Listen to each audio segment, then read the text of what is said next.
Some people say it's hard to believe that the moon landings were faked. I say it's hard to believe that they were real. What NASA is claiming is that they went 1,000 times farther than they can go today with 50-year-older technology on the very first attempt with 1/1,000,000th the computing power in all of NASA than is in a cell phone. All the proof that you need that the moon landings are fake is in this one picture. In sunlight, shadows will always run parallel with one another. This is because the sun is about 1,000,000 times bigger than the Earth, and it casts shadows in the same direction over an entire continent. So you'll see in sunlight, shadows always run parallel and never intersect. Here's a picture which the federal government claims was taken on the moon. The astronaut shadow runs at 12 o'clock, and this rock, only about 5 feet away, the shadow runs at 9 o'clock. This is a 90-degree difference from objects 5 feet apart from one another.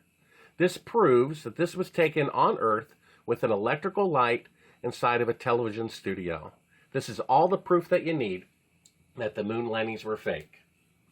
If Toyota said that they made a car 50 years ago that could go 50,000 miles on a gallon of gasoline, and yet today their best car could only go 50 miles per gallon, or 1,000th the distance, wouldn't the fraud of the previous claim be obvious? And yet this is exactly the moon landing fraud, and yet people don't see it because of their emotional attachment to it. They're claiming they went 1,000 times farther 50 years ago than they can go today with 50-year-older technology. That doesn't make any sense. It's the only time in history that a technological achievement like the automobile or the airplane or nuclear power, that no nation on Earth could repeat it 50 years later, when in fact it should be 100 times greater 50 years later. If they could go to the moon with 1960s technology, men would be in another solar system by now. Men would have walked on Mars 10 years later, 40 years ago, which never happened. And there would be bases on the moon there today, of which there are none. It's the only time in the history of the world that technology that cost $175 billion was deliberately destroyed afterwards. Would Bill Gates spend $175 billion to make the first computer, and then when he was done, throw it and the schematics in the trash?